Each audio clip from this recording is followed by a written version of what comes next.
စိတ်ခွန်အားရစေသောနီလန်း၅သွဲဆိုတဲ့ကောင်းစဉ်နဲ့ပြောချင်ပါတယ်လူတိုင်းရဲ့ဘဝမှာအခက်အခဲတွေကြုံတယ်စိတ်ကြတာတွေကြုံတယ်ပြဿနာတွေကြုံတဲ့အခါမှာစိတ်မှာခွန်အားမရှိတော့ဘူးအဲ့ဒီစိတ်မှာခွန်အားမရှိတော့တဲ့အခါကျရင်ဘာလို့ရမလဲဆိုတော့ကိုမသိတော့ဘဲနဲ့အမှားပြီးအမှားဆင်သွားတတ်တယ်ဒါကြောင့်မလို့ကိုယ်စိတ်ကိုအစွမ်းထက်နေအောင်လုပ်ဖို့လိုအပ်တာတွေရှိတယ်ဘုန်းကြီးဒီညတော့အခြေခံအားဖြင့်ဒါဘုန်းကြီးညံတယ်ပေါ့စဉ်းစားထားတဲ့အချက်၅ချက်ရှိပထမတစ်ချက်ကတော့အောင်မြင်ကြော်ကြားတဲ့လူတွေရဲ့အကြောင်းတွေကိုဖတ်ပါပြီးတော့တွေးပါကိုကအောင်မြင်ကြော်ကြားတဲ့လူတွေရဲ့အကြောင်းကိုဖတ်တဲ့အတွက်ကြောင့်မလို့သူတို့တွေ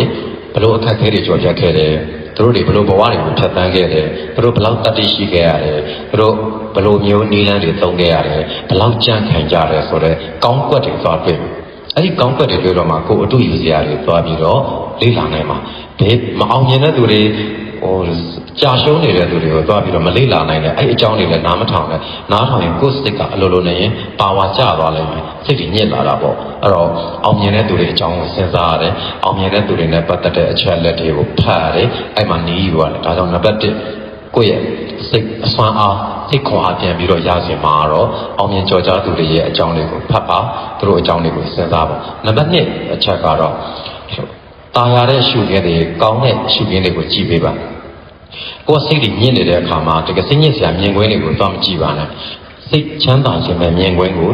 ရအောင်ကြည့်ပါဥမာကောင်းကင်လိုနေရာမျိုးကိုယ်ပတ်ဝန်းကျင်က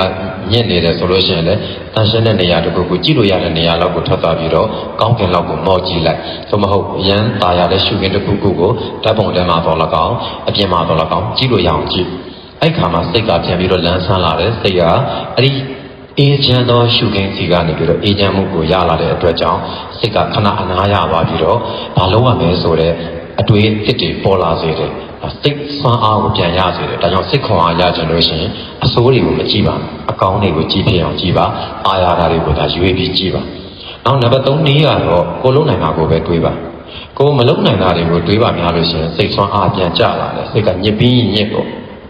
့မလုံးနိုင်ဘူးဒါတွေပဲလျှောက်တွေးနေတော့စိတ်ကဝန်တုပ်ပိုလေးလာအစကတည်းကလေးနေတဲ့စိတ်ကိုမလုံးနိုင်တာတွေတွေ့တော့ပိုပြီးလေးသွားတယ်ဒီတော့လုံးနိုင်တာတစ်ခုကိုပဲအရင်စဉ်းစားလိုက်အဲ့လုံးနိုင်တာကိုအကောင့်ထဲပေါ်လိုက်ပြီးဆိုလိုက်တာနဲ့အလုပ်ကိုတဆင့်ချင်းပြီးသွားလိမ့်မယ်ဒါကြောင့်လုံးနိုင်တာကိုပဲစဉ်းစားခြင်းဟာလည်းစိတ်ဓာတ်ခွန်အားကိုပြန်ရစေတယ်မလုံးနိုင်တာကိုကောင်းတဲ့ကလောလောဆယ်ဖယ်ထုတ်ထားလိုက်လုံးနိုင်တဲ့အချက်တွေကိုအရင်စဉ်းစားပြီးအဲ့ဒါတွေကိုအရင်လုပ်အဲ့တော့လုံးနိုင်တာကိုစဉ်းစားခြင်းသည်စိတ်ခွန်အားပြန်ရစေတယ်နံပါတ်4နည်းလမ်းကတော့အကောင်းစကားတွေပဲပြောပါအကောင်းမြင်စကားတွေကိုပဲပြောပါအဆိုးမြင်စကားတွေမပြောပါနဲ့ဆိုးကျိုးထွက်စေမယ့်စကားတွေမပြောပါနဲ့အဲ့တော့အကောင်းစကားတွေဆိုတာကအကောင်းသဘောဆောင်တဲ့အပြုသဘောဆောင်တဲ့စကားတွေပြောခြင်းပေါ့အပြုသဘောဆောင်တဲ့စကားတွေပြောတယ်ဆိုတာငါလုံးနိုင်တယ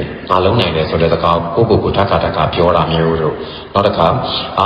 အခက်အခဲဆိုတာလူတိုင်းကြုံရတဲ့ကိစ္စပဲကိုတယောက်တည်းကြုံတာမှမဟုတ်တာလူမှန်ရင်အခက်အခဲဆိုတာကြုံရမှာပဲလူမှန်ပြဿနာဆိုတာရင်ဆိုင်ရမှာပဲဆိုတဲ့စိတ်ကိုမွေးလိုက်ရင်အဲ့မှာအခက်အခဲဆိုတဲ့စိတ်ထဲမှာမရှိတော့ဘာကြောင့်လဲဆိုတော့ကိုကအပြုသဘောဆောင်တဲ့စကားပဲပြောတယ်ဒါဟာကြုံရမယ်တရားကြုံရမယ်တနေ့ကြော်ဖြတ်သွားနိုင်မယ်ငါလုံးနိုင်တယ်ဒီနေ့မလုံးနိုင်နောက်နေ့လုံးနိုင်မှာပဲမလုံးနိုင်ဘူးဆိုတာမရှိစေရဘူးဆိုတော့အကောင်းစကားအပြုသဘောဆောင်တဲ့စကားကိုများပြောပါအဲ့ဒါဆိုရင်စိတ်တခွန်အားတွေပြန်ရလာမယ်နံပါတ်5နည်းလမ်းတော့တရားနဲ့နေထိုင်ခြင်းပေါ့ကိုယ်စိတ်ကအလိုလိုတရားနဲ့ရှိနေပြီဆိုတဲ့ကောတရားကိုယ်တိုင်ကိုကိုအေးချမ်းစေတယ်တရားကိုယ်တိုင်ကိုကိုတည်ငြိမ်စေတယ်အဲ့တော့တရားနဲ့နေလိုက်တဲ့အတွက်ကြောင့်စိတ်ကအေးချမ်းတည်ငြိမ်နေတဲ့အတွက်ကြောင့်မလို့စိတ်ကူးစိတ်တွေကိုဖြစ်စေတယ်စိတ်ခွန်အားတွေရပြီးသားဖြစ်တဲ့အတွက်ကြောင့်အဲ့ဒီစိတ်တခွန်အားပိုပြီးတော့ပြည့်လာတာဒါကြောင့်တရားလည်းလက်မလွတ်သေးဘူးတရားနဲ့အတူတကွနေလို့စိတ်ကတရားရှိတဲ့စိတ်ဖြစ်လာပြီဆိုရင်ဘာလို့ရမလဲဆိုတာသိတယ်အကောင်းဆုံးနည်းလမ်းတွေကိုသိလာတယ်ပြီးတော့အေးချမ်းစွာနေတတ်လာတယ်အဲ့ဒီမှာစိတ်ခွန်အားတွေရလာတယ်ဒါကြောင့်စိတ်ခွန်အားရစေတဲ့အချက်တွေကတော့ဘုန်းကြီးဒီည9မိနစ်အနေနဲ့ကတော့ဒီ9ချက်ပဲပြောချင်ပါဒီ9ချက်ကိုလိုက်နာနိုင်မယ်ဆိုလို့ရှိရင်တော့ဘလို့အခက်အခဲမျိုးကိုမဆိုရင်ဆိုင်နေရပေမဲ့စိတ်တမကြပဲနဲ့ကြော်ဖြတ်နိုင်မယ်လို့ပြောပြရစီဒါဘုန်းကြီးရဲ့ကိုတွေ့နီလန်းတွေဖြစ်ပါတယ်ကဘာသူကဘာသားအပေါင်းစိတ်ကခွန်အားတွေရကြပါစေလို့ဆုတောင်းပေးပါလေကျမ်းမာချမ်းသာကြပါစေ